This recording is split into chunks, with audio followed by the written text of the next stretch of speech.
Shalom Bapak Ibu Saudara yang kasih Tuhan. Hari ini kita bisa berjumpa lagi dan saya percaya itu karena anugerah Tuhan semata, bukan karena kekuatan setiap kita. Oleh sebab itu hari ini kita perlu menaikkan syukur kita kepada Tuhan buat semua kebaikan Tuhan. Dan percayalah, ini hari yang Tuhan jadikan buat setiap kita.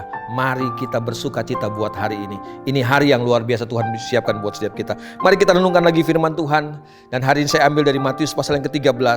Saya mengajak kita untuk membaca mulai ayat yang ke-10. Injil Matius pasal yang ke-13, ayat yang ke-10 sampai dengan ayat yang ke-13. Perikop ini adalah perikop tentang perumpamaan tentang seorang penabur. Demikian firman Tuhan saya bacakan buat setiap kita.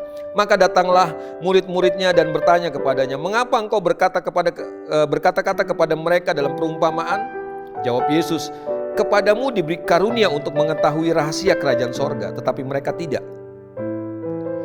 Karena siapa yang mempunyai kepadanya akan diberi, sehingga ia berkelimpahan. Tetapi siapa yang tidak mempunyai, apapun juga yang ada padanya akan diambil daripadanya. Itulah sebabnya aku berkata-kata dalam perumpamaan kepada mereka. Karena sekalipun melihat, mereka tidak melihat. Dan sekalipun mendengar, mereka tidak mendengar dan tidak mengerti." Bapak Ibu Saudara dikasih Tuhan, ketika Yesus bicara tentang perumpamaan seorang penabur, kita mengerti Yesus memberikan perumpamaan tentang 4 jenis tanah yang sempat mengalami penaburan benih. Yang pertama adalah ada benih, kata firman Tuhan, yang jatuh di pinggir jalan. Kemudian ada benih lagi yang sebagian jatuh di tanah yang berbatu. Sebagian lagi firman Tuhan berkata benih itu jatuh di semak belukar. Yang berikutnya ada sebagian benih yang jatuh di tanah yang subur. Ketika Yesus menyampaikan perumpamaan tentang penabur ini, murid-murid bertanya kepada Yesus, "Kenapa kamu bicara dalam perumpamaan? Kami nggak mengerti. Orang-orang bagaimana bisa mengerti?"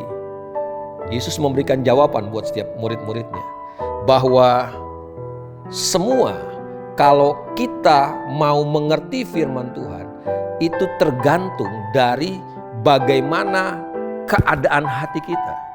Bapak Ibu Saudara dikasih Tuhan, saya ketemu dengan banyak sekali orang Kristen, anak Tuhan yang senang dengar firman Tuhan. Tetapi tidak sedikit dari begitu banyak orang yang dengar firman Tuhan, senang dengar firman Tuhan itu berkata bahwa saya nggak ngerti firman Tuhannya Pak. Saya nggak mengerti kebenarannya. Bapak Ibu Saudara dikasih Tuhan, kenapa banyak orang mendengar firman dan tidak mengerti? Tahukah saudara, ini sesuatu yang sangat berbahaya buat setiap kita. Bahwa mendengar firman Tuhan dan gak mengerti, itu berbahaya buat setiap kita. Karena dalam perumpamaan ini Yesus katakan orang yang benih yang jatuh di pinggir jalan adalah orang yang mendengar firman Tuhan, tapi mereka gak ngerti. Makanya akibatnya apa? Ada burung yang mengambil, ada iblis yang mengambil benih itu. Dan mereka gak pernah bertumbuh. Rajin gereja, rajin dengar firman Tuhan, tapi mereka gak mengerti firman Tuhan. Tapi sebaliknya, ketika Yesus berkata bahwa benih yang sebagian lagi jatuh di tanah yang subur. Apakah tanah yang subur itu? Siapakah tanah yang subur? Firman Tuhan jelas katakan begini, bahwa benih yang jatuh di tanah yang subur adalah orang yang mendengarkan firman. Dan kemudian mereka ini yang paling penting, mengerti firman Tuhan. Sehingga mereka bertumbuh, mereka berbuah 30, 60, sampai 100 kali lipat. Saudara, kalau kita mau bertumbuh, benihnya harus tumbuh. Benih yang tumbuh itu harus begini, dengar firman Tuhan dan mengerti. Nah, persoalan terbesar kita adalah bukan berapa banyak firman yang kita dengar, tapi berapa banyak firman yang kita mengerti. Karena kalau kita nggak mengerti firman Tuhan, ada kemungkinan benih itu akan diambil dari kita. Makanya hari ini Bapak Ibu Saudara dikasih Tuhan, firman Tuhan jelas katakan kepada kita. Ada orang-orang yang mendengar tapi mereka nggak dengar. Ada orang-orang yang mendengar tapi mereka nggak mengerti kata firman Tuhan. Ada yang melihat tapi mereka nggak melihat. Saya berharap hari ini Bapak Ibu Saudara dikasih Tuhan, setiap firman yang kita dengar, kita bukan hanya sekedar mendengar, tapi mengerti. Nah, pertanyaannya buat setiap kita, bagaimana caranya supaya kita bisa mengerti? Nggak ada cara lain supaya kita bisa mengerti. Mengerti firman Tuhan nggak ada hubungannya dengan tingkat intelektualitas kita. Tidak ada hubungannya. Tapi ini yang saya tahu. Untuk bisa mengerti firman Tuhan, itu tergantung bagaimana kita buka hati kita untuk Tuhan. apakah Tuhan benar-benar ada dalam hidup kita. Karena saya mengerti, saya percaya begini, enggak ada satu orang pun yang bisa mengerti kebenaran kalau Tuhan tidak beri pengertian buat setiap kita.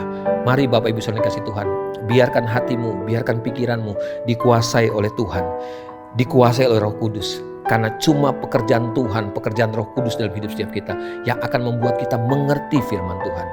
Ingat, kalau kita gagal mengerti firman Tuhan, ada kemungkinan benih itu akan diambil dari kita.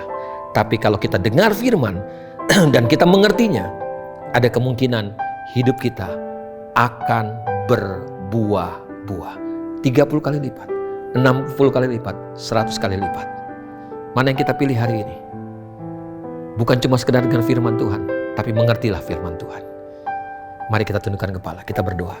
Bapa dalam surga, kami datang kepadamu hari ini lagi Tuhan. Kami bersyukur buat firman-Mu. Firman-Mu ya dan amin. Kami gak mau masuk ke dalam kelompok orang-orang yang melihat, tapi kami gak lihat. Kami mendengar, tapi kami gak mendengar sebenarnya. Bahkan yang lebih parah, kami tidak mengertinya Tuhan. Kami gak mau benih yang Tuhan tabur, benih yang baik itu akhirnya diambil daripada kami. Kami mau Tuhan hari ini, benih yang Tuhan tabur dalam hidup kami. Kebenaran, berita kerajaan Allah yang kami dengar itu sungguh-sungguh tertanam dalam hidup kami. Dan akhirnya berbuah-buah. 30 kali lipat, 60 kali lipat, bahkan 100 kali lipat. Kami mengerti hari ini, kami tahu Tuhan. Penting buat setiap kami, bukan cuma sekedar dengar firman Tuhan, tapi kami perlu mengerti firman Tuhan. Dan satu hal saja yang membuat kami mengerti kebenaran Tuhan, benih itu bisa bertumbuh dalam hidup kami, yaitu ketika kami biarkan Tuhan menguasai hati kami. Cuma Tuhan yang ada dalam kami lah yang bisa memberikan kami pengertian atas setiap benih, atas setiap firman yang kami dengar. Biarkan Tuhan menguasai hati kami. Biarkan Roh Kudus bertahta dalam hidup setiap kami. Cuma Tuhan, cuma Roh Kudus yang ada dalam hidup kami, yang bisa tolong kami untuk mengerti semua firman-Mu, semua kehendak-Mu dalam hidup setiap kami.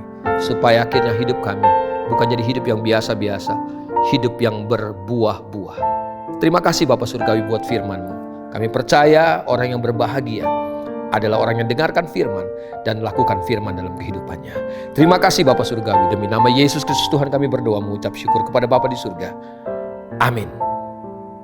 Selamat berbuah-buah, dengar firman dan mengerti firman. Biarkan Roh Kudus memberikan pewahyuan dalam hidup setiap kita. Amin. Tuhan memberkati kita semuanya.